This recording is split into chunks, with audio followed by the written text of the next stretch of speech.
What's it all about? Hey, we're live too. We got that on air. That's perfect. Awesome. If I can remember the link to our show for Twitter, for the Twitters. All right, podcast. Welcome. We've got stuff to Boo. talk about. We already talked about it, but we'll rehash it with much less energy and enthusiasm because that's how we do it around here.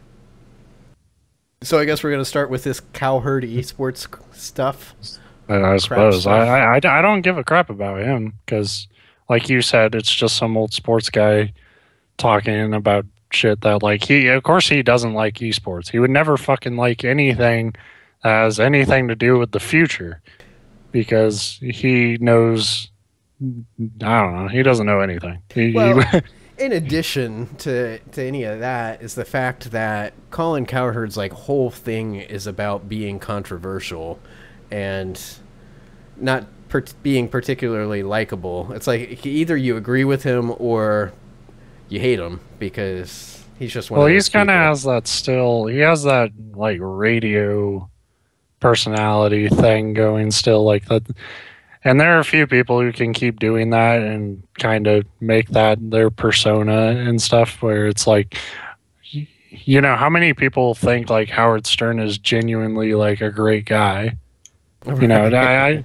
I don't know too many, but you like his like persona that he puts out there or something, or you're entertained by it. Um, and I get the feeling that like there's a lot of people in sort of sports media who are the same way. But we were talking about like I don't even like esports really, like in the sense that I don't like the term Yeah. esports because it just lends itself to like when I was saying off air, I don't like the idea of these people calling themselves athletes, and you said like I don't know how many people are doing that, which is probably true, but I also know there's a lot of fuckers out there on esports teams and they're wearing sweatbands and shit. And it's like, nope, fuck off. You're not, I think you're underestimating how much dew you get on your hands drinking like a cold soda, though, or beer. but you need that dew. You, I guess you the get, sweatband wouldn't do anything because that's not coming down. Then it's coming up from your hands. But I don't know. We've done the podcast here where we have to turn our air conditioning off while we do it, and that gets pretty hot. I think I'm yeah, gonna but start wearing my. In fact, what a nice coincidence! I've got my MLG wristband right here from Loot Crate. I should point that out. I did not go out and seek out a MLG wristband, but I didn't throw it away either. So I I'm think hanging up. I The may show's over. I may be wearing that next week when we do the show. That'll be my official e podcast. This is the disagreement that breaks us. No, Like, why? Why do I you need one? You don't. I You don't just I like, can't say I've ever played a game and said, "Man, I wish I had a wristband on right now to mop up all this sweat." Ori maybe Ori in the Blind Forest, but there was all sorts of controller issues with that game. But yeah, like, honestly, if a video game is making me sweat, it's because I'm getting pissed at it, and a sweatband won't help. Like, a sweatband will just piss me off more, and I'll be throwing it at my fucking well, that's the TV thing. or You can something. throw your. It gives you one more thing to like rip off your wrist in anger and throw across the room. Like I really like the picture of you sitting in a room playing a game and like having a headband and wristband and just like whipping them off and throwing them down in a rage. You just, but I won't do that anyway, because Yeah. if beating Metal Gear Solid 5 taught me anything, it's that I need to inflict serious harm on myself in order to blow off any steam. Interesting. Like I thought I broke my fucking hand hitting my controller because Mission there's 45 from what I understood from your or boss the boss fight on that. um I think it was 45. It's not really a boss, but it's like like it is like a big encounter. Like it's basically a giant just tank fight and Tank he, fights I'm early in the game and tank fights aren't really fun in that because well, the I liked him up until 45 because there were still stealth options, and in 45 there's not really a stealth option to handling that fight. The game just sort of hands you a rocket launcher, and At least they don't hand you a pistol. the rocket launcher they give you sucks. It's like one of the first ones. You have to do a supply drop. And the worst thing about it is, like, it's the thing I fucking really just can't get over that game is, like, the checkpoints seem really dickish, where it's like the checkpoint it left me at was a point where I had no missiles left, and I didn't have the body armor I thought I knew. Like, because I went into the mission without, wearing the battle dress, which is, the big heavy combat stuff, because the mission says you're extracting someone. So I'm thinking infiltrate, wear the sneaking suit, all how I've been playing up until then. And then they throw this big encounter thing at me and I'm not prepared. So I gotta airdrop fucking everything I need.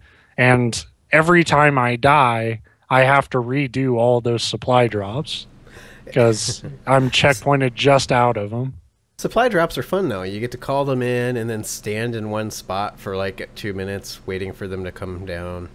As the fucking just tanks are just staring you down. And I had a weird issue last night, and I think you might have been watching at the time because I was streaming it, where I went to go into a mission, and right before it gives you that dialogue where it says there's upgraded versions of your equipment available, and so do you want to equip them? I said yes. Then I get into the mission and I go to I like that this all pops up because your video feed dropped.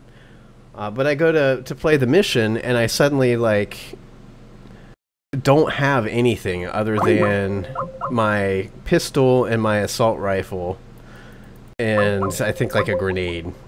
And it wasn't like it was a restriction on the mission itself, because I was able to call them in through supply drops, but I don't know why it just decided to suddenly unequip all of my gear. So, and it was a rather long mission too, with an extraction out of a prison, and that was really fun with like no equipment.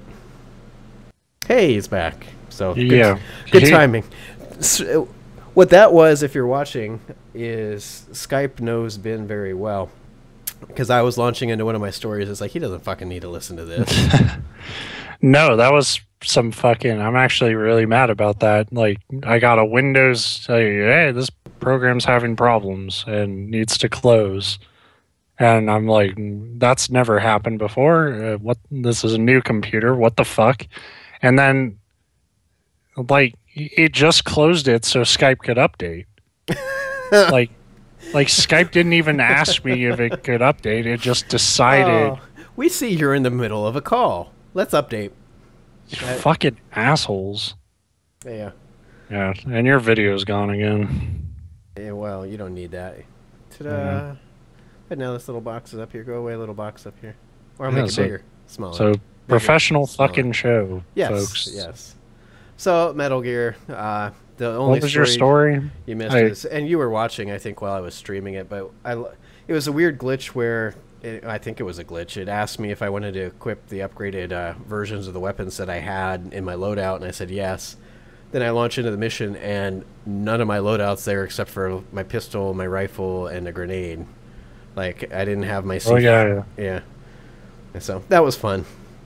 Yeah, I don't know what happened there. Usually when weird shit happens to you, I had like an explanation. Yeah, well, because a lot of times it's I like missed something, like I missed an objective or I didn't notice something. But I mean, like I was able to airdrop what I needed, and I just airdropped the bare minimum, so that was probably better because then I'm spending less money on the mission. But that was weird.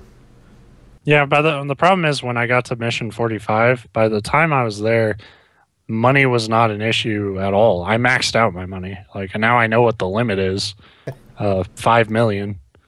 Apparently, and that seems low for a global like powerhouse. Like $5 million. It's not $5 million. It's 5 million GMP, man. It's that that ain't American dollars.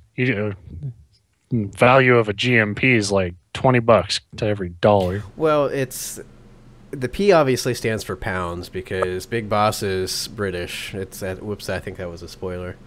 And GM's probably stands for gazillion million. So you had 5 million gazillion million British pounds. Makes sense. I was just stoked to find out that you get an animal sanctuary. So Yeah, which I on it like you were streaming it yesterday, and I was like, you're like, how do I get there? And the game's saying like press Y to go to Animal Sanctuary, and I'm like trying to make you feel dumb in the chat, but I honestly never like knew how to get to the Animal Sanctuary or try to. I didn't even really want to go because I do. That's like all I want to do is go visit the zoo, except for I need more animals to populate it. You know how many fucking bears I've captured now? Like, if I go there, I'm a dead man. I can't. One of my side missions I have right now, and I guess this is a minor spoiler, but not really. Nothing to do with the story, but it's to capture some, like, super bear. It's like, there's a well-known super bear in this area. It's very strong. I'm like, bring it on. I'll wrestle it. But yeah, I remember that one, and I remember just like it was like a real fucking hunting trip where it was just like I was like way off in the distance sniping it while the bear's just like, what the hell? And it like it's not a great mission on its own, but the ballooning a bear is a reward in and of itself.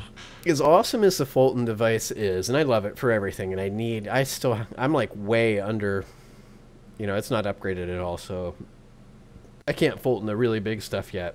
But I also like the idea of tranquilizing little animals and then apparently it's just like stuffing them into your pocket. Like, yeah, just put them in your pants. Yeah. Snake comes back and he's like sort of bow-legged, walking on his face with just like birds and rats and shit. I knew I shouldn't have knew I shouldn't have taken that porcupine. Oh, right in the pooper. There was one mission I was playing where I never got shot, but when I got back to base, my ass was covered in blood. Yeah. Did you, I killed somebody. I was close to him. I think I got sprayed. You teabagged him? Apparently. Teabagged him too hard. Fun part last night was I played one of the side missions, or it might have been a story mission, where you have to take out as many vehicles as you can. You're helping like the guerrilla rebels, whatever. And I my modus operandi was to leave C4 in the road and hit him with that, and then finish him off with a rocket from the rocket, because the rocket launcher I have now takes like 4 or 5 direct hits from it to take it out on its own. So I did that, and it's on the bridge flaming, and I come riding through gallantly on my horse, and as soon as I get up to it, of course, it explodes. Yeah, for that mission, there's actually I think that's one of the missions that in the second chapter there's like a challenge version of it or something, like on extreme. One of the optional things was to ambush a truck that was passing through, and it dropped a better rocket launcher. Yeah. But I didn't get that till I was done blowing stuff up. So. But by the time you replay that mission in the game, like you'll have a great rocket launcher developed by then. You should anyway. And the first time I did it, I think I killed 3 tanks or something. You really only have to kill 1. Right. Like but it's sort of like how far can you go? And the second time I played it, since I was all decked out with this rocket launcher and stuff, I was just riding my horse like it was like just a fucking superhero. Yeah. Well, like never running out of ammo. It's one of the things I noticed, because it does that. I don't know why they did this. I love that they did, except for it's also kind of annoying. But when you do the mission, it's like Chapter 11, blowy up armor thing, starring, and it's like Panzer Tank Division, and then it had an attack chopper, but I never saw an attack chopper. So I assume it only spawns if you like kill enough of the other things. I killed them all.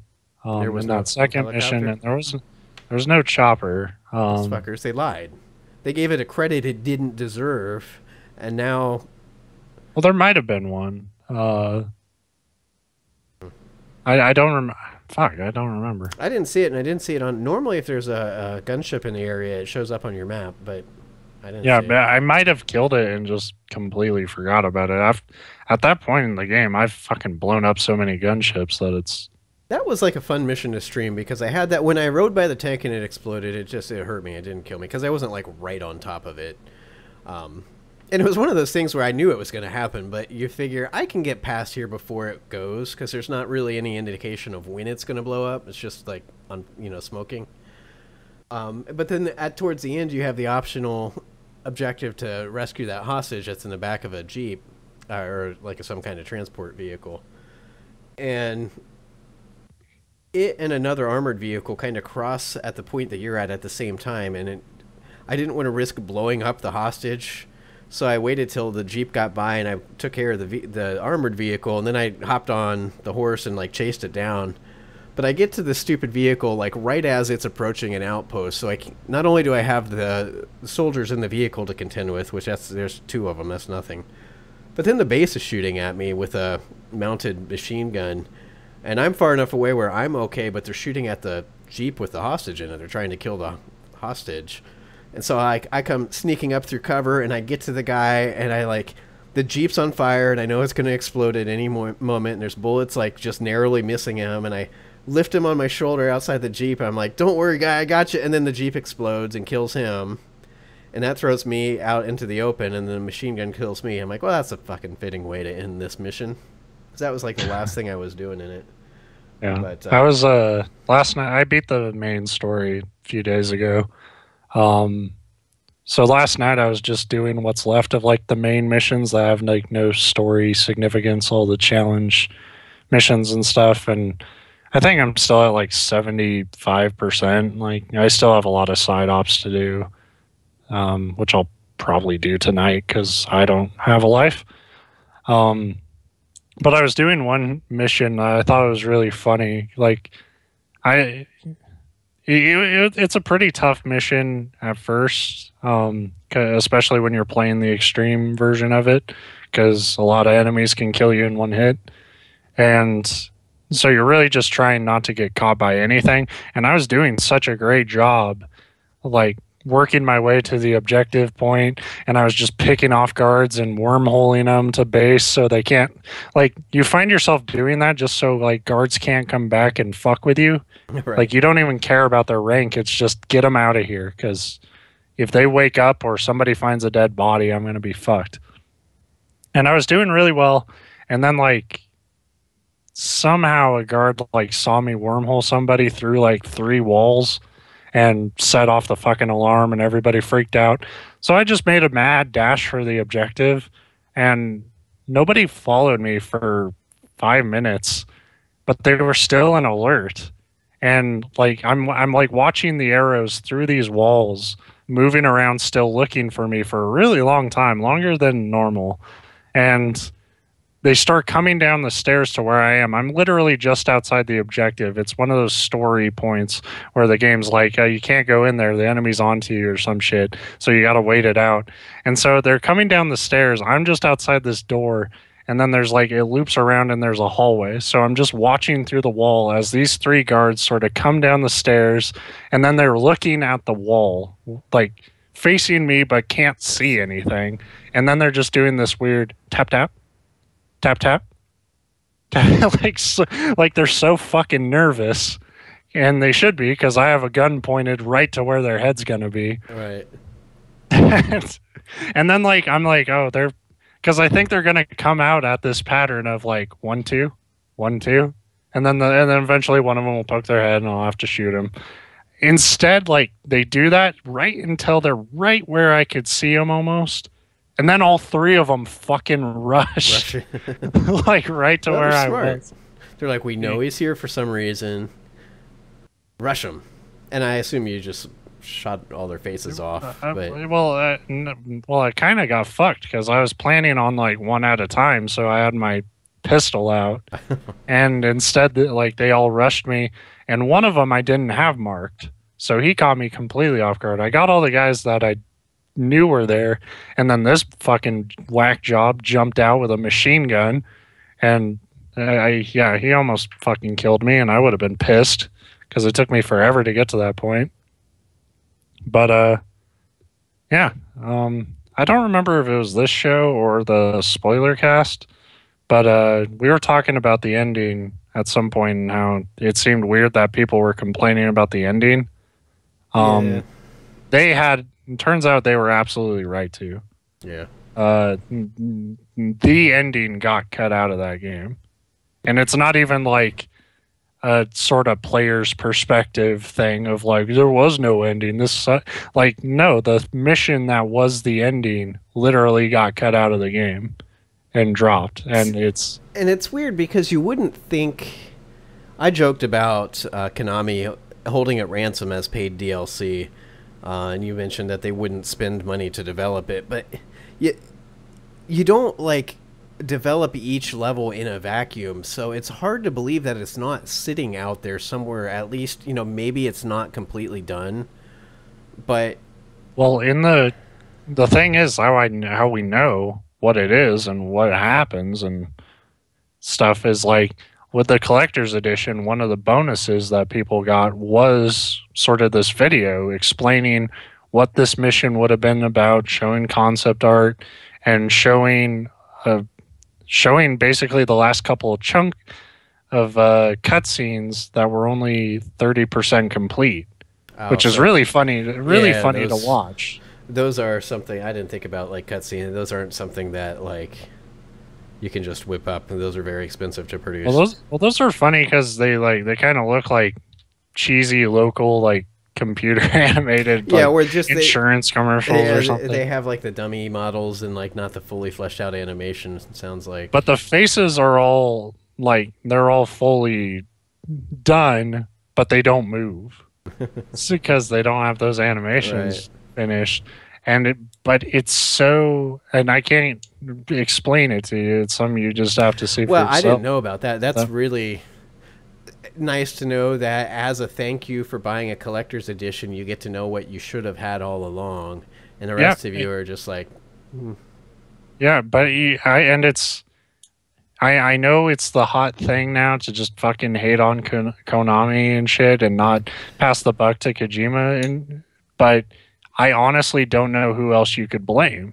Because Kojima strikes me as somebody who would not let that be okay. The thing is, he's a storyteller, and I don't know a single storyteller that's okay not finishing their story. Yeah, and it really strikes me as a thing of like he either needed more time or more money. Probably. And Konami was like probably both, honestly. Well, yeah. If they were only 30% done with the cutscenes of that part, but Konami's like, no, we want this fucking out. We want it gone. Like we don't want this project on our hands anymore, and that fucking sucks. Because even though I didn't like the latter game that much, because it's just full of fucking boss fights that drove me insane, but that game is amazing in so many ways, and that story has a lot of cool shit in it. Just about to say, you're like really, really making me want to play through the rest of this game. Like you're like, oh yeah, there's no ending. But the boss fights suck. Yeah, but it's awesome. Like the shit, like the twist that is there for the ending. Like I like it. Like I like the story they're telling. I like how they set it all up going into Metal Gear and stuff. But there is a huge fucking chunk of that game that you have no idea how they get from A to B. Because they don't include that mission and they just drop it, and it's fucking garbage. And I've got inklings, I know, like the subject matter, but I'll wait. I'll get there. I think I'm still stuck at like I played two of the storyline missions, like the main missions last night for like 3 hours, 2 or 3 hours, and I think I moved from 12 to 13% complete. So yeah, there you go. Yeah. I will say there was a point where it felt like, I mean, I also played that game to death over the weekend, but it did feel like a point, like once I got past like 30%, that's when the game sort of felt like it was moving for me a little more. Well, and that's the thing, I'm not complaining. Part of the way is that, like you said, you've you've completed the main game and you're still at like 73%. So like 13% certainly doesn't mean like 13% of the way through the story. Although I know I'm still not that far. I just got D-Dog, so It could like for all I know, since I'm only at 75 and I'm done with the story. You know, who knows how the percentage actually works in right. the case of story missions. But the other problem, and it's a good problem, but there's so much side stuff, but you want to do it. That's why I keep getting distracted because I need to level up my R&D and my Intel and all those groups. There's equipment that I want to develop, but I don't have the resources to do it. Plus, you get the blueprints. I'm bad about. I'm so quick now to scan people and be like, okay, this guy's got, to me, somebody with a B rank skill is still an asset, but you still come across a lot of like all E's and D's. Yeah. And I'll be like, this guy's trash. I'll just kill him. And I always sneak. Sometimes I'll shoot him, but I'll still try to maintain stealth to not set off alarms. But I'll sneak up and then like instantly do the throat slash. And then I'm like, oh fuck! I always forget about interrogating. Not that it's not. I used to do it for everybody because it was just an easy way to get like heroism points. But now I only do it if I know I need some information. The bigger the area that you're currently in, like if it's a city and not just like an outpost, they almost like always just say we have a specialist station here. It's like I've already scanned everybody anyway. I saw your specialist. Yeah, he fucking sucked. There's a total of 4 of you here. I can figure it out. But if you're in like a bigger area, it's nice because it'll let you know if there's a blueprint somewhere or something like that. Yeah, you come across a lot of that stuff anyway, but no, it's a great game, and I love playing it. It was a lot of fun streaming it last night. Yeah, Chapter 1 is, I think, I think it's one of the best just chunks of gaming I've ever played.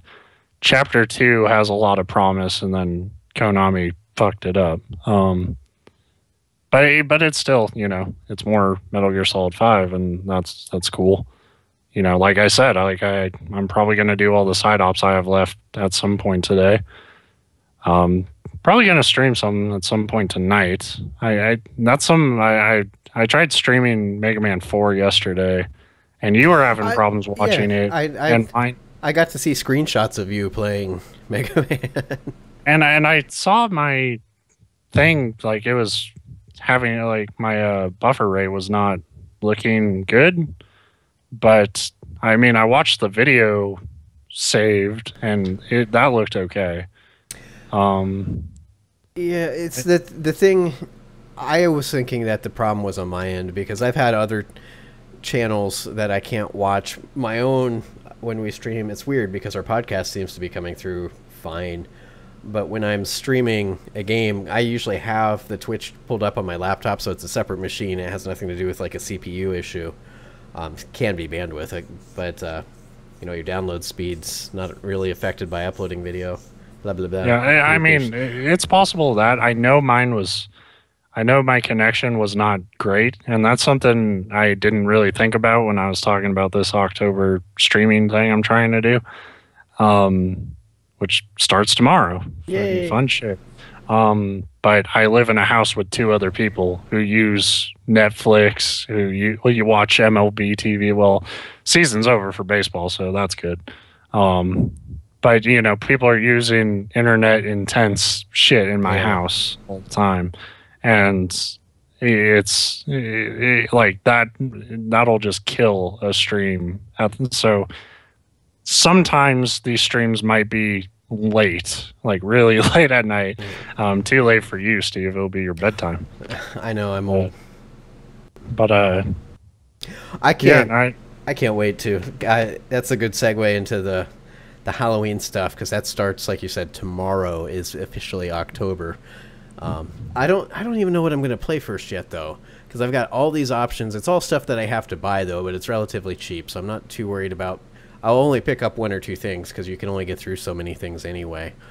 But I haven't whittled down like the list to which things I'm actually going to go with. Well, I'm still trying to like test shit. Like I was noticing my stream yesterday.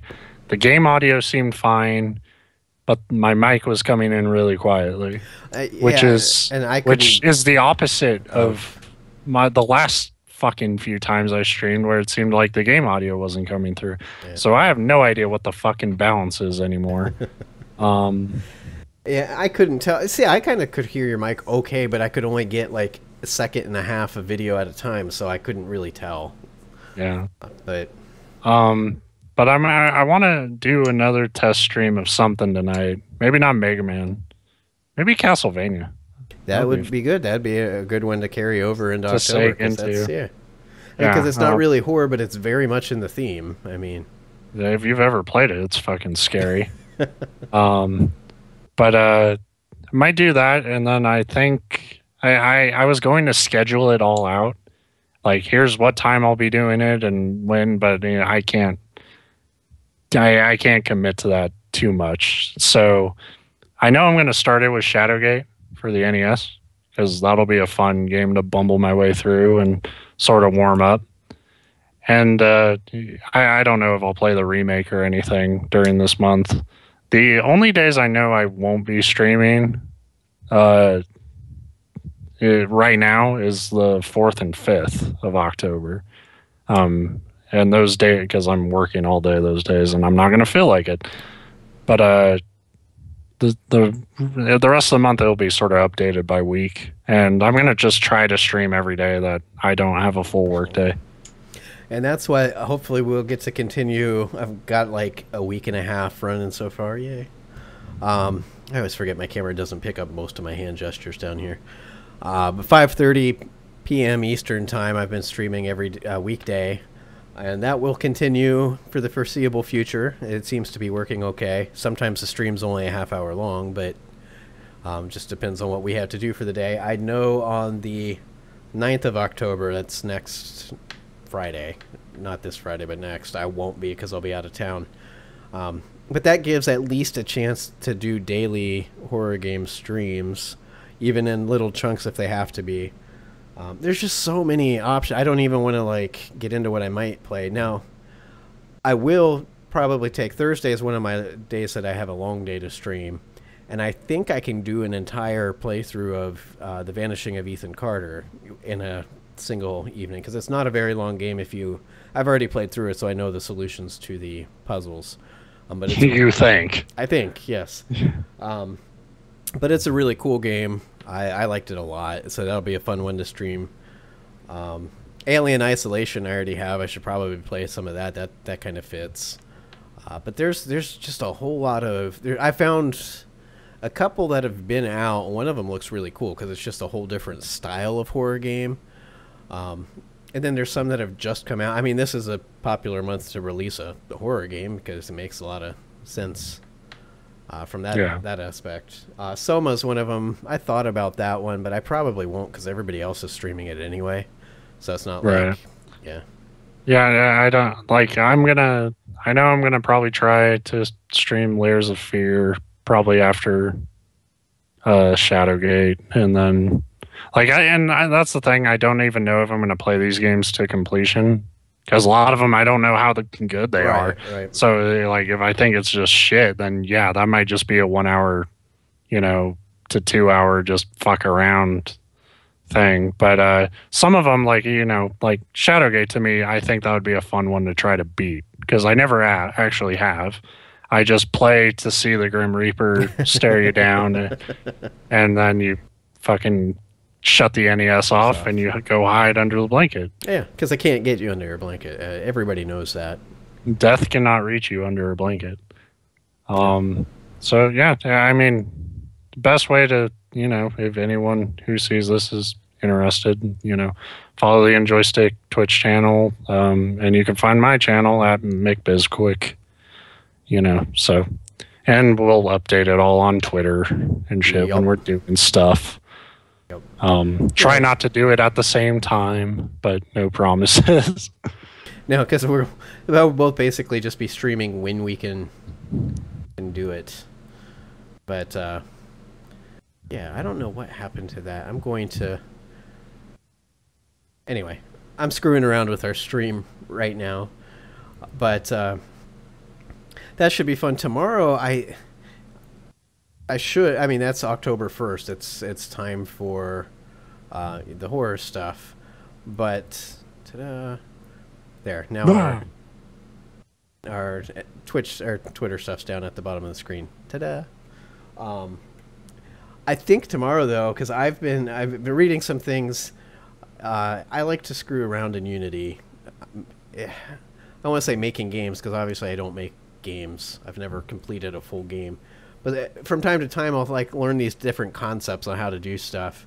And so I think tomorrow is actually going to be a dev stream where I stream myself in Unity, and it'll be probably the most boring thing you could ever watch. Steve making a horror game. Well, that's a horror show in and of itself. Is me be doing that would be interesting though. Like I think since you don't have any like set project, like there's no thing like you're not planning a Kickstarter or anything, you're just doing this yet to flex your creative juices, which is a felony in some states, but since you're not doing that, you should try genres that you don't really that is actually something I was talking to an actual indie developer about, and that was one of the things of advice somebody had given him, was if you want to make a game but you don't know what to make, one of the coolest like thought experiments you could do is pick one of the genres that you actively don't like and try to make a game in that genre. Not necessarily make the parts about those genres you don't like, but it lets you say I'm not a huge fan of racing games, so I decided I'm going to make a racing game. You can go in and see, well, what can I do to make it something that I would like to play? To be honest, I think that's how we end up with a lot of things like Rocket League. Yeah, I mean, it's something I realized today while I was, fucking around with Mario Maker, because now that I'm done with MGS, I can get back to that. But I'm not, like, that game is kind of a great sort of, like, I find myself playing that more in the same way I kind of sketch or doodle or something, where it's like I'm not doing this to like actually like draw something, but I'm just messing around. Yeah, like what can I do? But I'm also kind of realizing that like as much as I love platformers, I'm not like a platformer designer. Like that's just not in me really. The only time I can really put a Mario Maker level together that I feel good about and feel okay uploading, honestly, before I even touch Mario Maker, before I touch my Wii U controller, I'm drawing it out. Like I'm pen to paper. That's what's so cool about a game like Mario Maker, because those things bring that stuff out. We'll go story time with Grandpa Steve here. Back when Duke Nukem 3D was out, like the good not original Duke Nukem, that was a side, that was a platformer first. But the first person shooter, it was kind of like that cross between 3D and 2D. It was really 2D, but to emulate 3D like Wolfenstein did, just like the next iteration of that. It shipped with mod tools, and the level editor was one of them, and it was relatively simple to use. I mean, it could get very complex, but it was easy enough to use that I was probably 13, 14 at the time, maybe 15, when I started messing with it. And then you'd find yourself in school and like study hall, sitting here drawing out levels and saying like, well, what can I do to like exploit this? You could do things like to simulate water back then. You would literally have to design like a separate room, and the surface of water was actually more like a portal that teleported you down into like this other room that was underwater. Like you didn't have like all that stuff. But with the mod tools, you could sit and be like, well, how can I exploit the way that they did this to like come up with cool little gimmicks for levels? And then me and my friends all did that. We would design these little levels to play deathmatch against each other with, or we'd like recreate our houses. But yeah. So when you say that you sit there and you like sketch out your Mario Maker levels on paper, that just instantly remind me of those days where you're sitting around, you're like, wait, I bet if you did this, you put this string of obstacles together, it would, make this challenge or whatever. Yeah. Well, and it's also, I think it's one of the flaws in Mario Maker is that you can't really zoom out your level, like, and see, like, how your level looks on a broad sort of range. You can't really see that until you've uploaded it. And it like so drawing it out, just sort of drawing the outline of a level out, like that's really helpful before you ever touch any of your tools or anything. Yeah. Unfortunately, that also makes it feel a little more like work than it does like fucking around with Legos God, or something. I wish my work was designing Mario levels. Absolutely. But yeah, I mean, that game sort of, I was so excited for it that like Metal Gear Solid's really fucked that game up for me. Whereas like it, now I feel like I'm going through like withdrawals for Metal Gear, so I'm not like appreciating the fact that I also have this good game over to my right. Well, now you just have to make a Metal Gear themed Mario level somehow. Figure out how to do that. Well, now I'm going to be playing fucking horror games for a goddamn month, so I'm not going to have time for it. And then fucking Fallout will come out. Right. Okay, that's like November 11th. Yeah. So you'll have like exactly like 10 days between the end of horror streaming and Fallout. Yeah. I have one Mario Maker level uploaded, and I got some stars for it, which means some people liked it. Go figure. But I noticed that, like, I play all these difficult platformers and stuff, but when I make levels in Mario or I play any of the levels that people have made in Mario, those are those challenging levels, like those, like, pixel perfect, kind of unfair, like, those are the last levels I want to play or deal with. Like, those are the ones I'm not interested at all in designing. Like, I want to figure out, like, how to make like good Mario levels, and that's like just really hard to do. Yeah, because that's what Nintendo's been doing for years. But you take it for granted when they're like, "Hey, here's everything you need to make a Mario level. You do it," and it's like I can't. There's something like there's a flow and a creativity to Mario levels that it's really hard to match. Which is really cool that it lets you see that though. Yeah, and so a lot of people pull a goddamn Derek Prim and make a level that's a fucking bullshit nightmare. Dan Riker over at Giant Bomb, they did a stream where the Giant Bomb community all had input and they made a level together. And it is one of the stupidest, hardest fucking levels I've ever seen. Like, I think I maybe got like a quarter of the way through at most, and it was just like, I'm fucking done with this. Okay, like you walk like 2 steps and Bowser's jumping on fucking trampolines and coming towards you, and the only way to get him out of your way is to throw a trampoline at him so he jumps even higher, and then like you get past him, you dodge a bunch of other shit, and then you turn around and Bowser's come back, and it's fucking Bowser always comes back. And it's because they don't just have like a depiction of Bowser in Super Mario World, like they have him in his clown copter, but they don't have just Bowser walking around breathing fire. They created one for Mario Maker, and it is the most goddamn frightening depiction of Bowser I've ever seen in my life. Like Bowser in every other instance looks just kind of like a turtle fucking deal, like Bowser. But in this one, he genuinely looks like a monster who would like jump out of your closet when you were a kid and rip you apart. And you would tell your dad, and your dad would be like, "Oh, there's nothing in your closet. I'll show you." And then he opens the door, and Bowser is there, and he fucking kills your dad in front of you because your dad had to be a macho asshole. I see you really are ready for October, aren't you? Yeah. I'm this way in January too.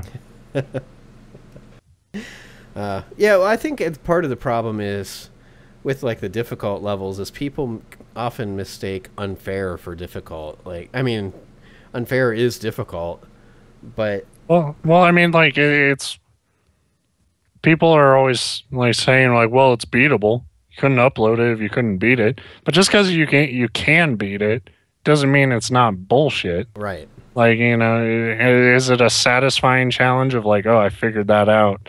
Or is it just like, this guy just wasted my fucking time because my goddamn OCD required me to like finish this stupid level where I only have like 2 pixels of breathing room and just spike wheels all around you.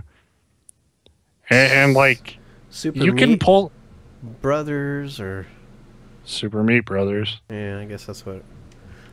And that's the thing, like Meat Boy, that was Meat Boy's thing, but Meat Boy was a really like condensed. Every level was Yeah. condensed and quick, and like if you fucked up, it respawned you like that.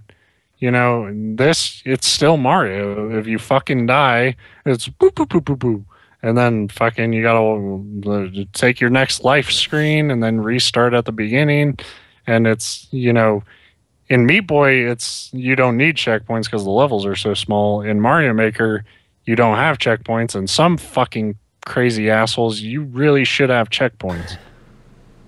Well, and the difference is Meat Boy, the whole game is designed to be those kind of challenges, so the control and the responsiveness and the just Meat Boy's abilities, the way they can jump and wall jump and stuff, that's completely different than a Mario game. But I wish some people acknowledge that who are uploading shit online. Speaking of Meat Boy, apparently people are really fucking angry about the PS Plus lineup for next month, the freebies, because I didn't even look at them, I don't think. the headliners are Super Meat Boy and Broken Age. And people really don't fucking like that because Meat Boy is a great game, but it's been on everything. And yeah, it's like 5 or 6 years old, if not older at this point, I think. Yeah, something like that. And Broken Age, which people don't like because of the Kickstarter stuff. Because of the Kickstarter stuff, Tim Schafer got kind of fucking weird around that when that started getting developed. So like even if Kickstarter stuff aside, the shit he was he went from like this like involved in. beloved like Muppet-esque game dev character to like he's not necessarily well liked by a lot of people. I like him still, but well, he used to like he had this like almost childlike glee about his shit where it was like, hey, he fucking slid into like E3 on a rainbow to let you know he's doing this fucking crazy thing. Puppies for everybody. And then like he just sort of became like one of those fucking obnoxious people on Twitter for a while, and I stopped following people who I found annoying on Twitter a long time ago. Yeah. But I think he learned. I think I still follow him on Twitter, but I don't see him tweet almost ever. Yeah, but it was just getting in weird shit.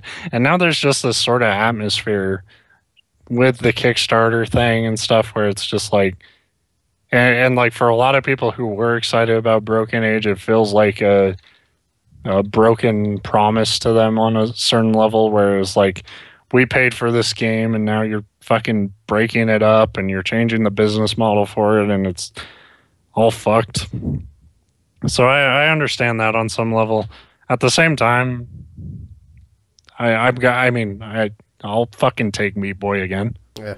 You I know? would say they're free games, but I understand they're not free because you have to pay for PS Plus. But if you take what you're paying for it and divide it by all the stuff you get, I mean, it's not like they're really. The way I see it, the free games I've gotten off Plus, it's made up like the value of the membership, easily for the year, and all the ones I wanted to beat, I have. And, there was a lot of great shit on it. It's just not every game and not every month can be a winner. I am surprised that they go into the month of October, though, and there's no horror. Yeah. That's like, what I just pulled it up. And as somebody that doesn't own it, because the Meat Boys, PlayStation 4 and Vita, and same with Broken Age. Unmechanical Extended, I don't know what that is. That's on 4 and 3. Chariot's supposed to be pretty good. That's on 3. Kickbeat, I'm not sure what that is, but it sounds like it's some rhythm-based game. That's 3 in Vita, and then Kung Fu Rabbit on 3 in Vita as well. So, yeah, none of that's anything I look at like, whoa, can't wait. But I think my Plus membership's expired right now anyway. Yeah. I don't know. Yeah, I mean, it's just I have a hard time really complaining about it because, like, I honestly, since I got this computer, I haven't been thinking about my PS4 hardly at all, except for the fact that, like, oh shit, I still have to play The Witcher. Oh, Yeah, it's still hiding there, isn't it? yep, and I'm not gonna remember fuck all when I go back to that game. I'm not gonna know where I am, like what I need, like what I was like working to like craft, like what weapons I had. I'm like that game will just be fucked for me. Um, I was just pulling up the games with gold to see how that compares, and that's not. I mean, that's typical. These games aren't terrible, but for Xbox One, the first, I guess, through the whole month, you can get Valiant Hearts, and I then think I think they need to get the goddamn Halloween spirit. well, the other one that's well, this is weird. Maybe this is just how they do it now. Valiant Hearts runs October 1st through 31st, and then starting October 16th through November 15th is The Walking Dead. It looks like it's probably just season 1. I can't read the... I guess I could scroll down. And then Xbox 360 still runs just the first half of the month for one and the second half for the other. The first half is Metal Gear Solid 5 Ground Zeroes. So that mission. And then Walking Dead the second half of the month. So, you know, those aren't anything like... I mean, they're not... It's... I think a lot of the complaints I've been hearing about PlayStation are people like, come on, Sony, people don't buy PlayStation for indie games. It's like, well, it doesn't make them bad games. Well, I don't even think people are like. I don't think the sentiment is even like there's too many indie games or whatever. Like naturally, they're going to go for like cheaper shit. I think the problem though is that like it feels like Sony's kind of exhausting that well. Yeah. Like if you're going back to Meat Boy for your freebie, then like, and I know it like just recently came out or is coming out on PS4. I don't know the date on that. But it's still like kind of It's old well, news, though. I mean, it's yeah, not... like everybody who probably has your system probably already bought and played Meat Boy who is going to do it.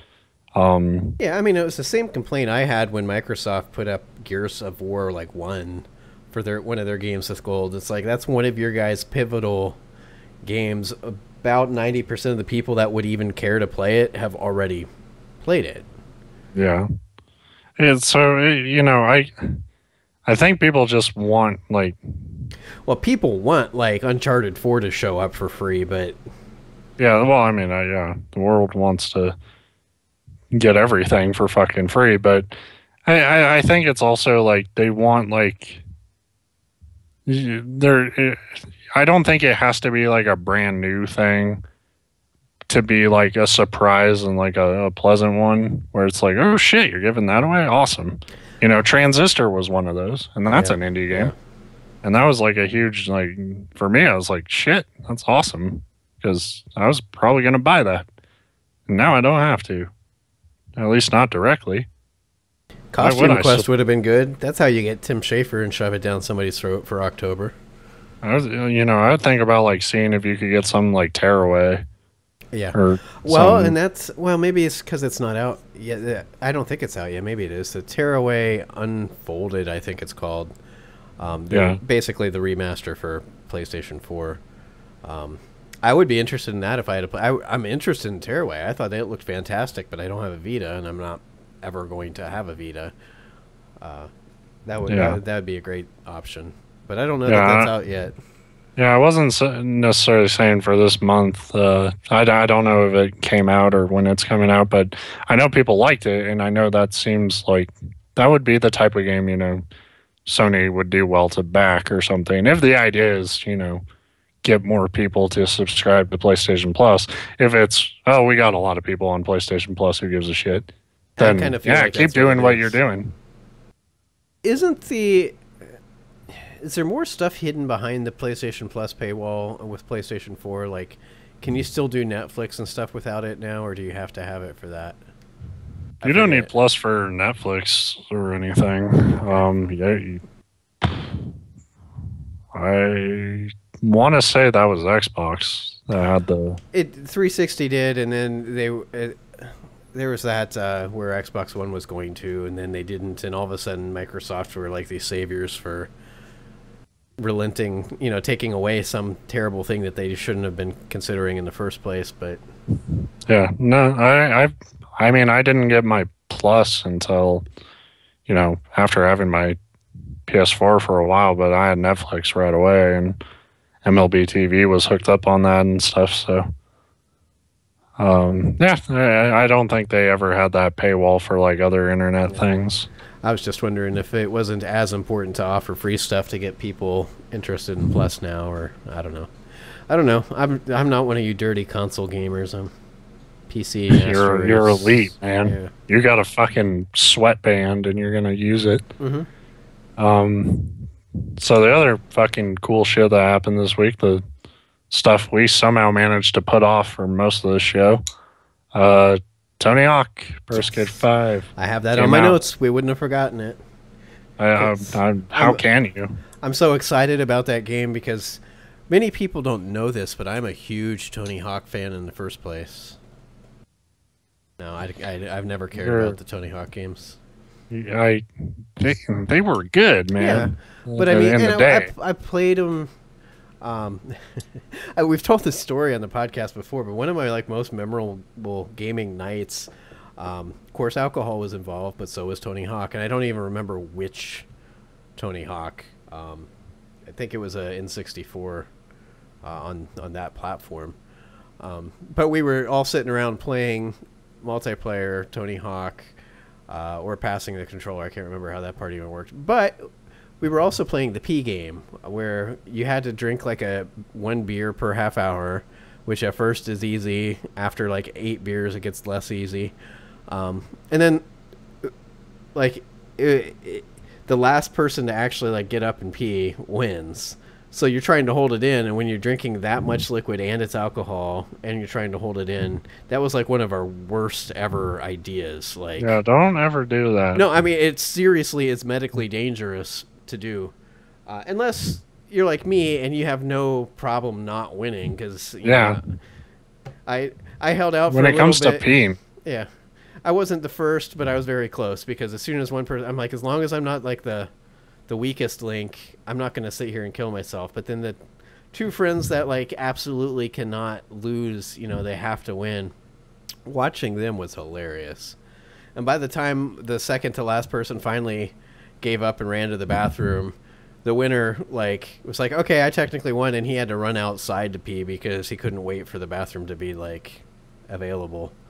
So that was a fun, memorable night. Don't do that. Seriously, don't.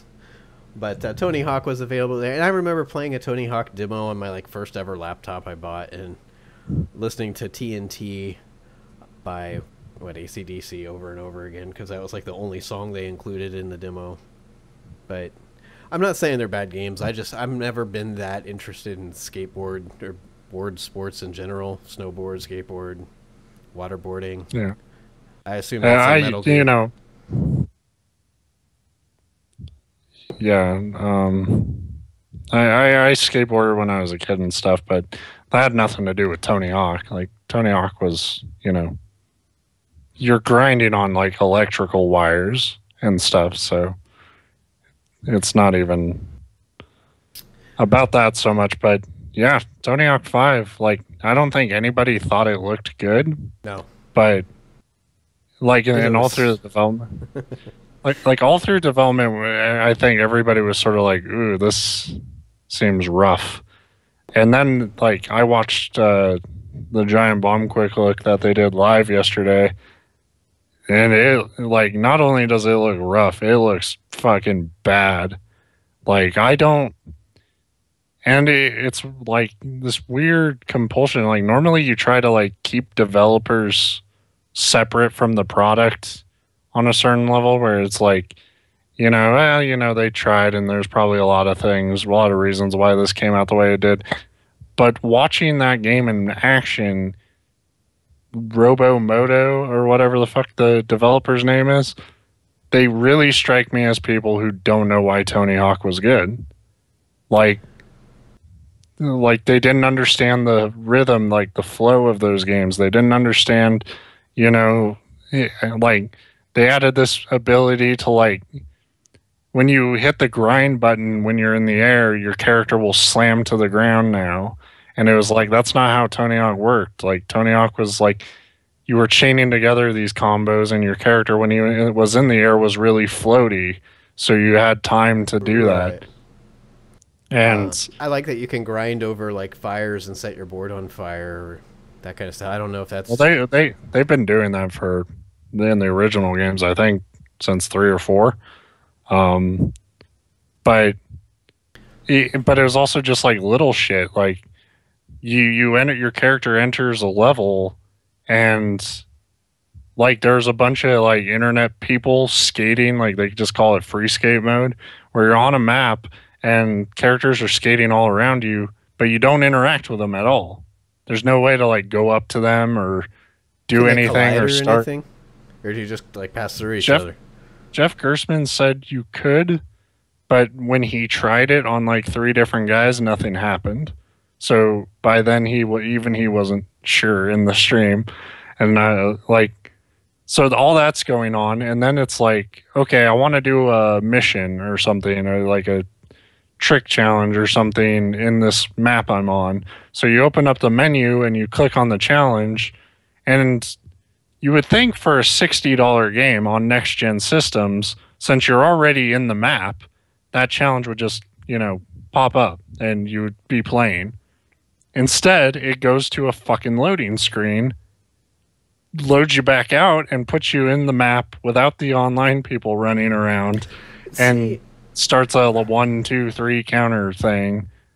and that's one of those things that when I heard, because like I said, I'm not, I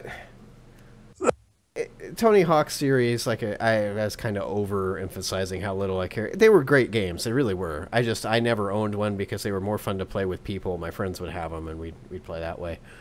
But when I saw that there was like online, I was like, well, that's a pretty cool like feature that you could add. But it sounds like they didn't utilize it at all. They're just like, here, you can randomly see other people skate. Like, why Yeah, can't you skate up to somebody in this connected world and like challenge them like on the spot? Be like, hey, like basically a Right. game of chicken or something. Like Skate has the game Skate, which is way better than Tony Hawk now. Like, And I think Tony Hawk has Pro Skater 5 has skate in it, but or maybe that was one of the ones that they didn't have. I know they looked at like the multiplayer options, and Tony Hawk's had some pretty fun multiplayer modes. They had graffiti where like every Jet Set time you Radio. land. No, um, no, not this is way better. but yeah, But you would pull off a trick, and that would paint that entire like ramp a certain color, and your teammate, in order to paint it his color, had to do a trick worth more points off it. So so Splatoon. so Splatoon was skateboards, Yeah. and it was fucking cool. And that mode's gone. And you can't tell me you like Tony Hawk and you didn't like that mode. Right. Like you're insane. And Well, that's the thing. A lot of the criticism I've heard is that it's $60 and it's just an obvious like cash in. Like, we're not going to put that much effort into this game. The big, like you said, throughout its development, just everything was like red flags left and right, and it looked ugly. The only person that I saw like ahead of time that was excited about Tony Hawk Pro Skater 5 was Tony Hawk.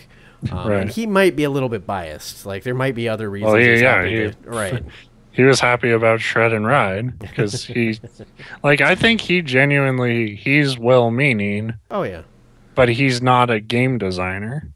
So he like And the other thing too is it's easy to be like, oh, of course he's just saying he likes it and it's good because the money that's in it for him. It's like, I think most of us, if somebody was making another game like about us and about the thing that we love, skating is his life, he'd be excited about it. Yeah. But he's not looking at it objectively like the rest of us.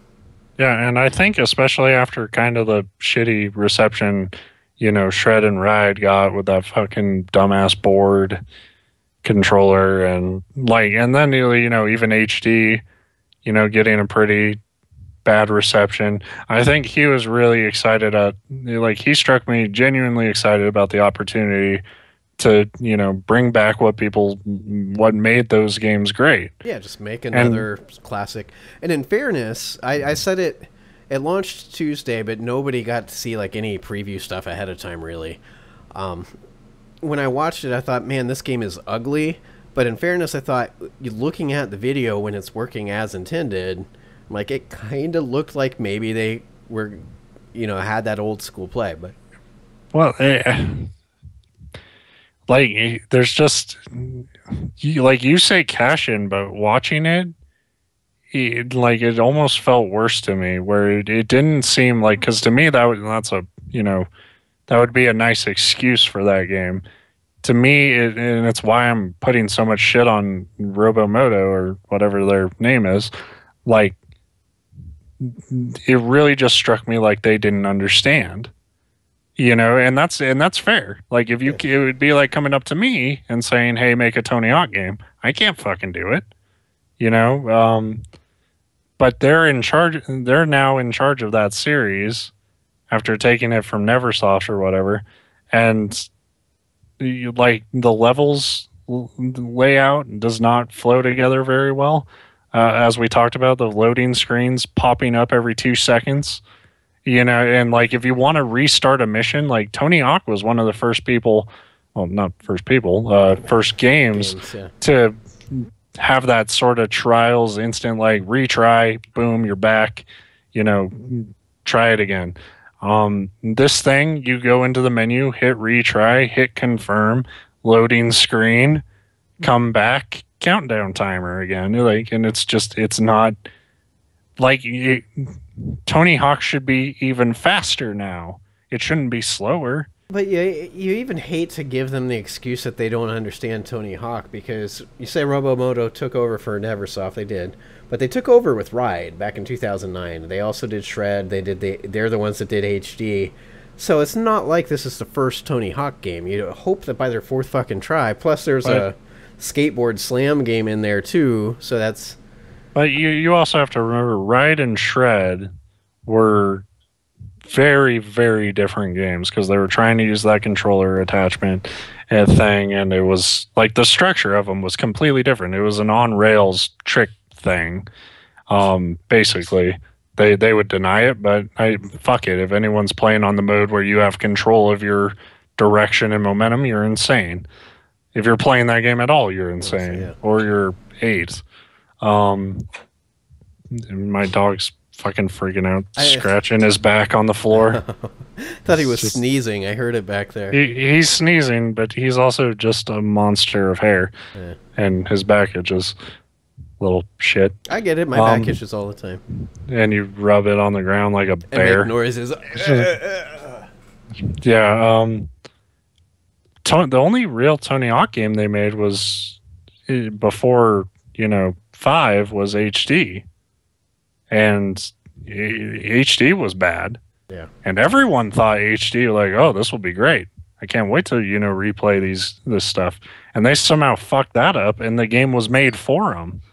Right, they ported it basically, but I don't know. Like I said, I wasn't surprised, and the first because there was a lot of red flags, and I said, oh, this. I said something about it not looking good, and there was some Tony Hawk fans on Twitter. They're like, oh, I still have hope for it, or oh, why are you saying that? It doesn't look that bad. The very first news we were greeted with was that the game was a 5.3 gig install that immediately required you to download a 7.5 gig patch. That's not usually a good sign on day one. Yeah. But just a second. I gotta shut my door. Keep them busy. But it's not just that they didn't capture Tony Hawk, or it doesn't have the Tony Hawk feeling, but it's just full of bugs. You can go to the internet and just find dozens of videos of people falling through the fucking ground, or just randomly falling off the board, or rocketing into outer space when you hit a ramp. So not Just only is it, constant frame rate issues every time you like smash into a little box, like which they programmed into the game, but the fucking game can't handle it. physics, oh no. Yeah, it's and it's like so. When I say they don't understand Tony Hawk, I mean they literally they have no. Why would they understand Tony Hawk if you couldn't do the HD remake and get that to a passable state? Then maybe making Tony Hawk games is not what you should be doing. Yeah, well, it's weird after that. Well, I guess 5 would have been well into development by the time they did HD, but It doesn't feel like it, does it? It seems like it was like, oh, if we fucked HD up, we need to try something else. And it's like, okay, but you need to have it out by fucking September. yeah. And it's like, well, we can't have that done by September. And it's like they said the same thing about Tony Hawk landing the 900. Get on it. So it's a shame. Hopefully they can patch the crap out of it and get it into some like I don't even think semblance I don't even think that stuff will fix it though, because it's No, because you said there were a lot of gameplay, just core gameplay design that's not. Just the rhythm of it, the choices they made. Like you can't, like the slam thing, like slamming onto a rail instead of timing your grind and shit like normal. Like that's, even if there are people out there who like it, a lot of Tony Hawk fans are going to be like, they're going to be like me. They want to come back and they want to play like an updated version of the game they really enjoyed. And that is not it. It just so happens to be also the fact that whatever game they did end up making is not very good. Yeah. So, like I said, and you throw like, it's not like there's some bugs. It's very buggy. Yeah. So it's kind of, I don't, on no level was it surprising, but I was really shocked at how bad it ended up being. Like, and just like, man, this is a bummer because Tony Hawk was so much fun.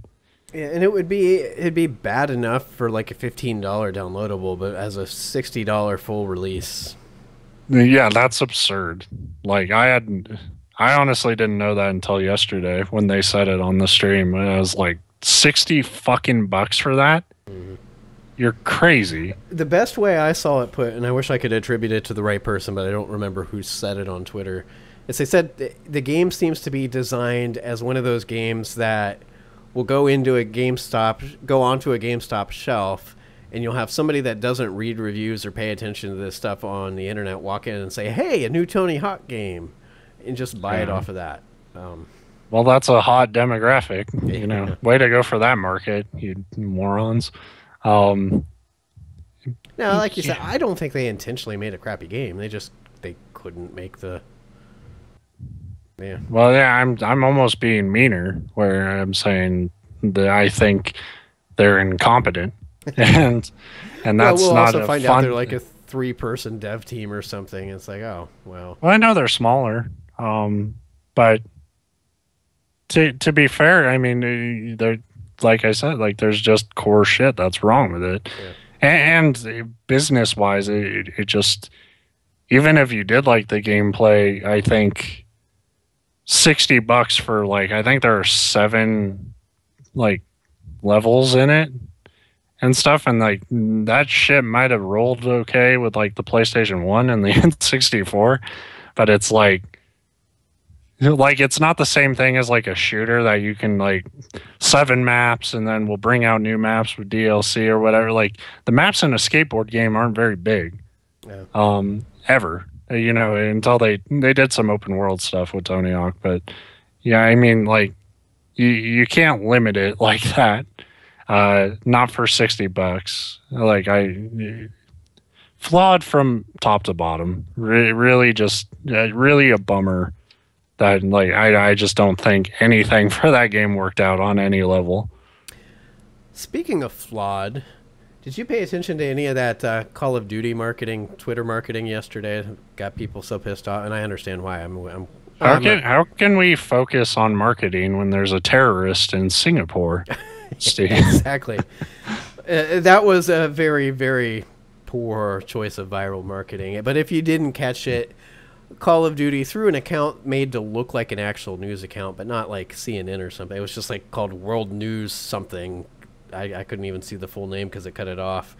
God Blops News. Yeah, they released this or tweeted a series of tweets that said, report of explosions heard in the west end of Singapore's main port or something, and then a second tweet that had a picture that looked like it showed a city and some smoke in the background, but it was a small thumbnail.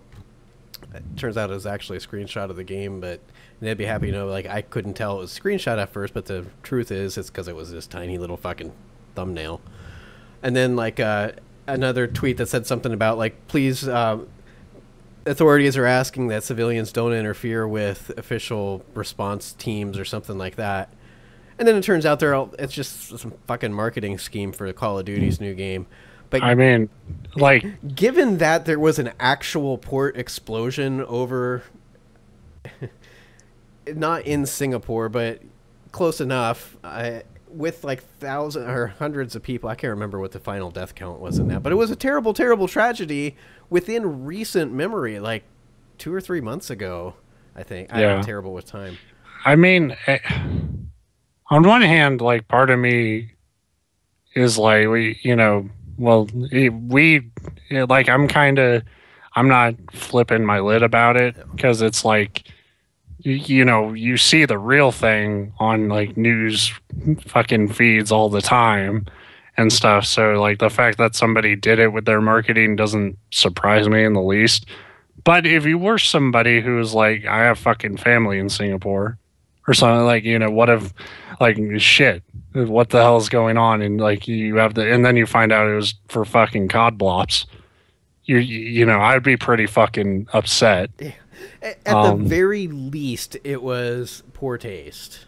But I'm not up in arms. I'm not. I'll boycott the game, but that's because I had zero intention of playing it in the first. So it's not really a boycott. And fuck, I'll get on the social outrage train, and pretend it's not because I wasn't that impressed with the beta. But yeah, I won't buy it either, and we can all be righteously indignant together. Screw you, Activision. But no, it's funny, but funny from a, like, how the hell do you sit in a... Because no marketing campaign is just like me or you sitting here like... I would be very hypocritical to be like, oh, you tweeted something in poor taste, you fucker, because 90% of what I tweet's probably in poor taste. But a marketing campaign is just not some idiot like me sitting here firing off the cuff stupid-ass jokes or whatever, like as they pop into your brain. There's a group of people that sit around and say, what can we do? Let's fake a national tragedy.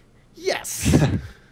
An international tragedy. And whoever comes up with that idea has to have other people that go, good idea, let's do it. Like, maybe. What kind of honestly, what kind of I've resources seen so much... do we need for this? Well, we've got the screenshot, and then some guy just has to type a few things. I like it. Yeah, honestly, the way so many other fucking social media accounts for companies are run, like, I don't... That's true. I don't know if I believe there's any oversight anymore. Like, I don't think there's any. I think it's one fucking dude who's like, I'm getting paid for this. Click, click, click, click, click.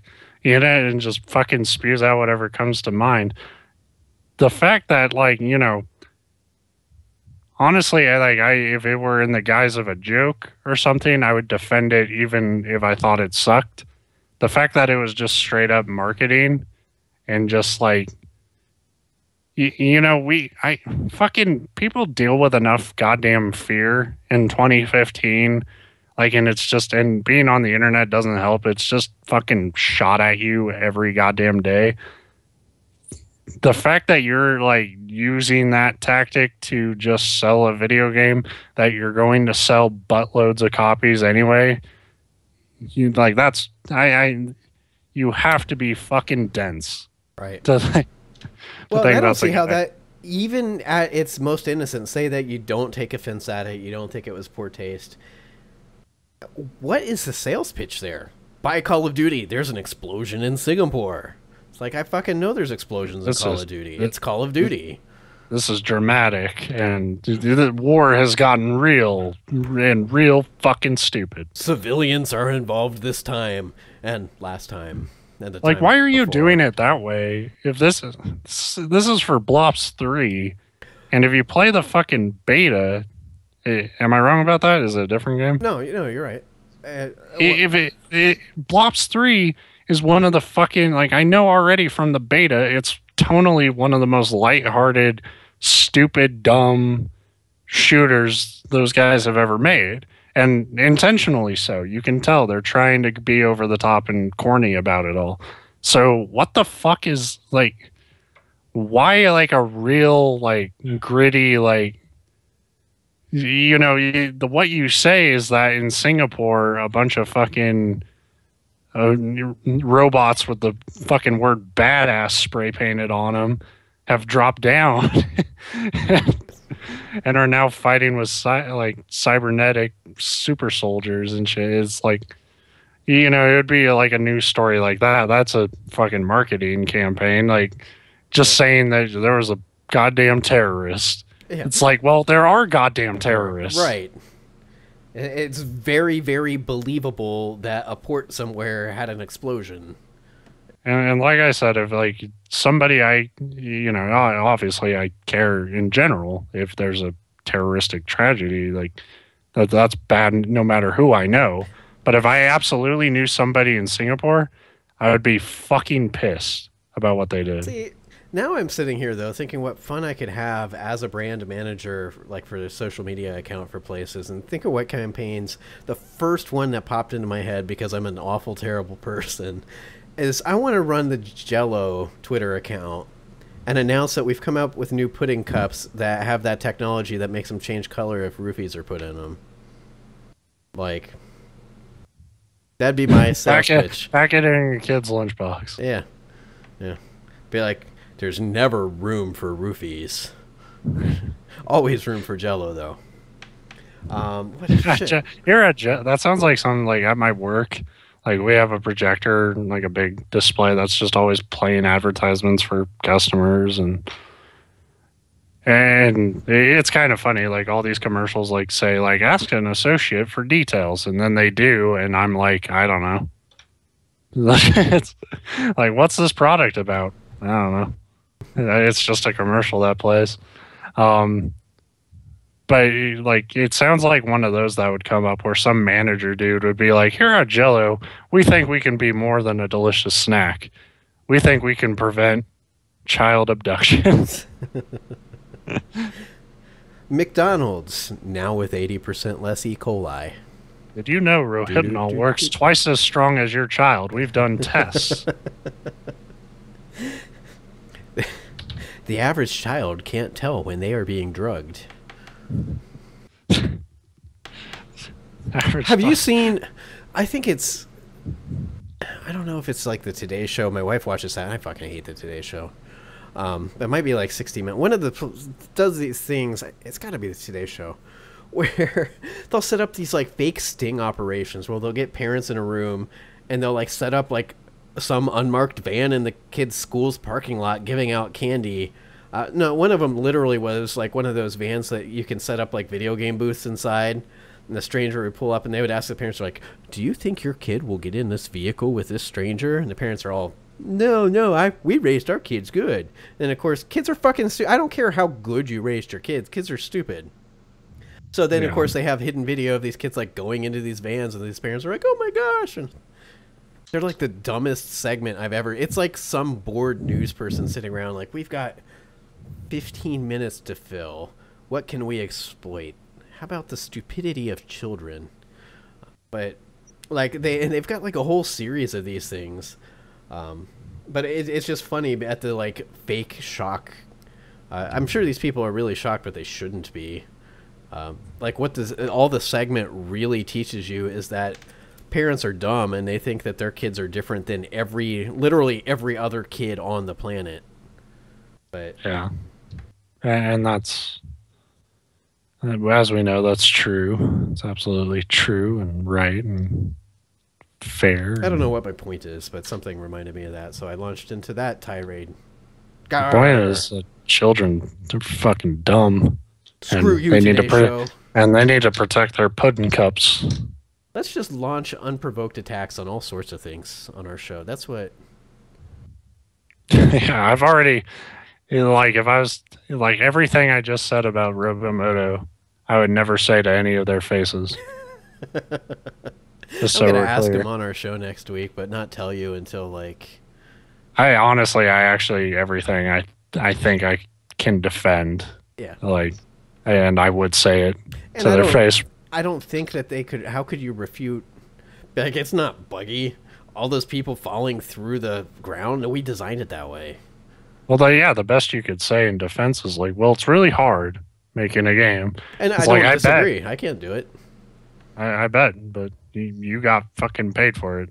You know, like, so Well, sorry, that was your job, not mine. in fairness, when you get these smaller teams working on these giant like licensed things through, I don't know who holds the Tony Hawk license. I doubt. Tony Hawk, You know, and probably. only Tony Yeah. Hawk. No, Activision has it. I think. Do they still? Yeah. I guarantee they were putting up with suboptimal working conditions and demands that were fucking ridiculous. But at the same time, you willingly go into those contracts knowing that's going to happen. And I honestly, I don't.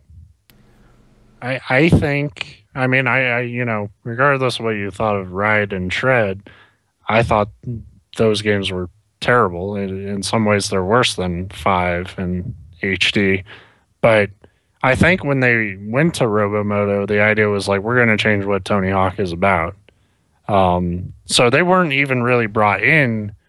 Like their skill set was not to come in and like take over and like make typical Tony Hawk games. They were trying to make this stupid shit with the fucking skateboard. Um, but that didn't work out, and fans wanted the classic thing. And it's what I've been saying. Like I honestly believe they just don't have the skill set to know like what made Tony Hawk work.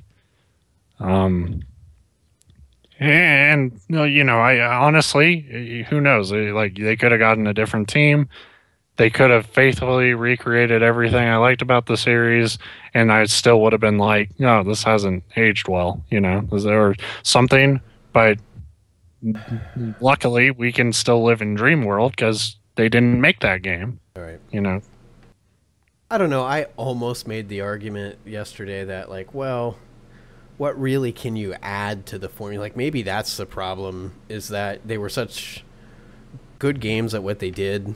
But that's a fucking cop out, because there's a lot of things you could add. well, no. I mean, that's something they actually talked about on the Giant Bomb stream, and it's a pretty good point. I thought Jeff Gersman made, where what you like a lot of people, where Tony Hawk started to fall off was kind of after 3 or 4. That was when it peaked. That's when, you know, that's when they fully realized everything you could do on a skateboard, really, whereas like manuals, you know, flatland tricks, reverts and shit, and just, you know, that's when they really had it down. And then after that, every change they made seemed like it was really drastic to the point of like overcompensating, or so minor that people started comparing it to Madden. Well, I was just noticing that looking at, because I pulled up Neversoft. I knew they disbanded. It was relatively recently, July of last year, to see what like their last stuff was, because they were on Tony Hawk up until 2007. Proving Ground was the last one that they did, it looks like. But I didn't realize, because like I said, I played them at time. I never even fucking knew which version I was playing. It was just whatever ones my friends had it, so we'd rent them, or they'd, you know, occasionally buy a new one. But when it debuted in '99 with Tony Hawk's Pro Skater, or at least Neversoft. That was the first one that they did, and I think that was the start of it. That was the first one. Yeah, they were with it since the beginning. But there was a new Tony Hawk game every year after that, up till 2000, 2001, 2, 3, 4, 5, 6, 7. Yeah. 7 year or 8 years in a row there was a new Tony Hawk, so it was very much an annual Yeah, release thing. but what Jeff Gerstmann's point in response to that was, it is iteration based, but not every like you can't just look at it like a Madden thing where it's like, oh, every game they're just playing football, and some people are in different jerseys this year. Well, yeah. Because in Tony Hawk you have different levels, so it wasn't just like, they weren't painting over, and adding like just adding new skateboarders to each game. They were making whole new games, new levels and stuff. And mechanically, yeah, it might have been more of the same, but if the levels were good, which a lot of times they weren't, and that's kind of also where the series started to fall off. The level design got worse. But if it was good, then it's fine. Like the last one I played that I really sunk time into was Tony Hawk Underground, and that game it tried a bunch of weird shit, but the level design was still really good. Well, and that's where I say it when I say like, how much can you really add to the game? Maybe that's it. You said it. There's only so much you can physically do on a skateboard. It's not like, I mean, they can make Tony Hawk's Pro Skate Chef where you're cooking in the air, but you can always add game modes. With the technology now, you don't have to make it like the most graphically stunning thing. And in fact, a lot of people were kind of thankful at first that they didn't just make another Tony Hawk game, but like see how many polygons we could throw in or whatever. They could have made it not so ugly, but whatever. I'm surprised they didn't just have a mode that was called Longest Combo. Because what my fucking brother loved to do, his favorite thing was on Trick Attacks. He'd start one combo and keep it going, and then the timer would run out, but he's still in the middle of a manual, and so his combo's still going, and he's still grinding off shit and like nowhere close to stopping. And then by the time like he finally does land his trick, it's like fucking 2 million points. Yeah. It's like, yeah, I mean, there's a billion things you could do, and with the connectivity of the new systems, just social features, competitive features, team play features. Oh fuck, there's a lot of things. And multiplayer wise, Tony Hawk is probably one of the easier games to design. Obviously, nothing's easy about multiplayer game design. It always fucks you in it, but I mean, you don't have to make it's not like a fighting game where everything has to be in sync or something, because a lot of those modes that people liked, like Skate, it's turn-based. Right. So, like one person goes and then the next person goes, and like that, if it got, the right team behind it with enough time, that is so doable. And like, it's like I'm getting more fucking bummed out the more I'm talking about it, like how good Tony Hawk Pro Skater 5 could be if it seemed like it seems like Activision didn't care enough, and even if Robomoto did, they just didn't have either the people or the time to fucking make it good.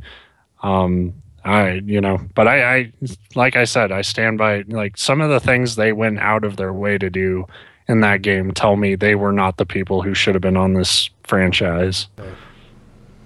And sad. And it's funny too, because I think we've talked about it. I think people get the impression that people like us love when a game comes out, it's a fucking train wreck, because then we get to tear it down and talk about it. It's sad from a lot of angles. There's a lot of Tony Hawk fans that are really disappointed. A lot of people that frankly are going to be screwed out of $60. But I mean, it's sad from the developer's standpoint too, because a lot of people, when you make a game, your whole life for that period of development is devoted to making this creative endeavor, and I'm sure it happens, but very rarely does a team want to put together a crappy game just to make money. So, they're trying, and I'm sure they were excited, because it's always exciting when you finish a game. I mean, I had to know I had problems, but... And that's why I feel like kind of an asshole, but also, I feel like I could argue my point pretty well. Like, it shows this other side of that where, like, we also... another misconception is that a lot of video game writer people tend to just always like developers are just always getting fucked by publishers, and they're always the victims. And if they had gotten everything they needed, they could have made this work. Like, but this to me, this is an example of the reality of sometimes you're just not able to do what you want to do. Like, and sometimes you're just not the team cut out to make this project work. I'm saying, like, it's one of the most depressing things. One of the realities is that sometimes you just fail. Yeah. And you can say, oh, budget, time, people, resources. The reality is they fucked up, and it's kind of like a sobering reminder about this industry that you're going like. Sometimes you're just there is no there are tons of excuses and there are no excuses. There's a lot of reasons why it didn't work out. Nobody cares. It didn't fucking work out. Because the point is, at the end of the day, you have a product that's terrible. I mean, yeah, and like you said, you go into it, you know what you're getting. If you're in a deal with Activision, and I'm not saying it's wrong to do it. Might be. Because as a developer, you have to fucking eat. Everybody, I'm not going to go to work tomorrow for free just because I love I don't like my job, but yeah. But even if it was one I love, you can't do it for free because you have to eat, you have to pay for your house, you have families to support. So, I mean, sometimes I get that. I mean, if you're the small studio and you're like, where's our next paycheck going to come from? And Activision comes along and says, here's Activision money. But it doesn't mean you can physically do the job. And I think the results speak for themselves. Yeah. So there you go. Follow your dreams, and when they fucking fail on you, be prepared for Steve and Ben to criticize you. Yeah, there's the message. And if there's anyone who knows anything about failure, it's us. Yes. God damn it. We've been fucking failing for years. So I feel comfortable. I recognize my own. God damn it. Maybe we should have him on. That's our niche. It'll be the Njoycast Failcast. We'll go out there and look for the people that. I think I still have the Hand of Fate guy's email. I saw that game mentioned somewhere the other day where somebody actually liked it. A lot of people did. A lot of fucking people liked it, and they're crazy. They're fucking crazy. That's another one where, aside from the design flaws, which you pointed out very clearly at the time, it didn't work. It was barely playable. I don't think you were... It was fucking broken. Yeah. I got to the last goddamn chapter, mission, whatever they called it, and the game fucking glitched out and my data got corrupted. Mm-hmm. And I started up the game again, started me right at the fucking beginning because there's no goddamn save system besides the stupid one that fucked me up. And that even aside, that to me, that's, a lot of times people get asked, should you play through a game all the way before you review it? When that happens, the answer is absolutely fuck no. If you were hating it the whole time, and the thing is, there's no possible way that last chapter could end that would undo all the problems that you had with it. Right? Yeah, I wasn't gonna like it. It wasn't gonna get a good review from me anyway.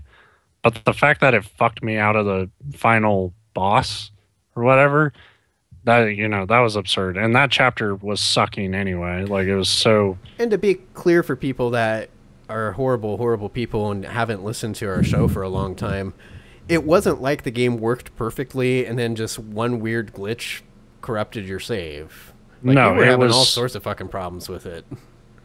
By the time you're a quarter of the way through that game, the fights you get into, the frame rate would kill. It would just... It was so your character was not even, it wasn't even sort of it was fucking literally your character's over here now because the frame rate just it crashed on you. And this wasn't some PC game I was playing on that old piece of shit desktop. This was their PS4 release, and that was how they had it optimized. And Is it even like real time combat? Because I thought it's like card based. it combat. is. Well, no, it's a card based system where like you're almost like navigating the whole game through this board of cards that are being dealt, and each card like can have like a story thing, like a sort of Dungeons and Dragons esque quest thing that you roll to see what happens and shit. But when you go into combat, it puts you in kind of a Batman sort of combat style, only a million times worse. And I'm getting, after playing Mordor and shit, like I'm tired of that system anyway. I stand by it being one of the most fun versions of action, but now that everybody's trying to do it, I'm already kind of tired of it. And when a game does it really badly, that's what I was going to say. The problem is few do it well. Mordor did it really well, but like you said, I had my fill with that. At this point, I have no real desire to. Now, eventually, I'd like to play another game that has good melee combat like that. Assassin's Creed is not that game, people. Turns out. Yeah, I used to say it was my favorite melee action system, but I think I think what I liked about it was how accessible it was, like, and just how everyone could pick it up and you could feel immediately like a badass. You could feel immediately like Batman or whatever. But yeah, looking back on it now, like I still prefer like how I built my skill up in a game like Devil May Cry or Bayonetta, and I prefer those systems a little more. Now that I fully appreciate them, now that every game's doing the Batman thing. By Hand of Fate, also the fucking card system. You literally experienced every encounter possible in that game, like in the first like 3 chapters or whatever. Like in a game with like 50 chapters, and it's all fucking random, but it's all the same, and it's fuck it. I reviewed it. Go read the review if you really like want to see me at my lowest, because that idea started so fucking cool to me. Like it sounded so cool to me, and I've never had gone from that sort of optimism to this is shit. Like I've never hit that decline so sharply. Like I literally walked off a cliff into cynicism. And well, I think we've got a pretty full show, and basically everybody on the face of the planet is trying to call me right now for some reason. But to recap, have you heard about Call of Duty and their fucking ad campaign? Pick up the phone. Yeah. I need to know your opinion on it right now.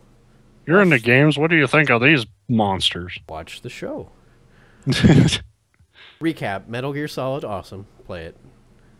5 in particular, I guess. Mario Maker, pretty good. Stop making these ridiculously impossible levels and try to design good ones.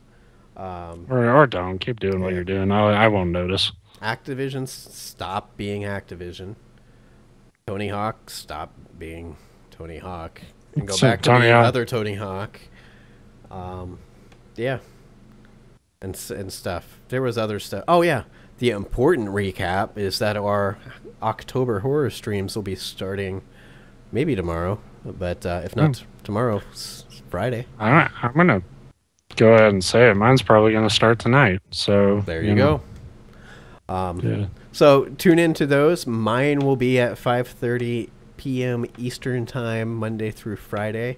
Some running longer than others. Ben's will be whenever the fuck he feels like it. Yeah. Trying to work around that. Cavalier like that. Like, fuck schedules.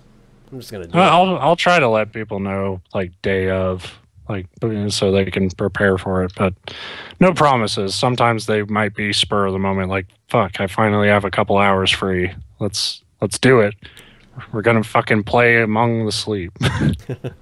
That looks pretty awesome too. I don't know about that. I know you play as a baby. I'm not thrilled over that. And there was a really scary looking teddy bear in the screenshot I saw yesterday. So yeah, we should just be playing Five Nights at Freddy's. Yeah, there you go. Mm. This very show happens weekly at 6 Eastern on Wednesdays. So check it out there, or you can always find it recorded. I don't bother changing the name, so it's kind of funny to me that all the podcasts on YouTube are called the Njoycast Live, but they're not live anymore at that point. But, meh. It is the Njoycast live. It just doesn't show because nobody watches it live. Yeah. So it, but that is the show now. So Yeah, the Njoycast Live is the official title. Until I take my fickle mind and call it something stupid without consulting Ben. we do know that it's a different show because the beard is gone, and he Yeah. might not ever come back. Apparently not. Sad. Rest in peace, Derek.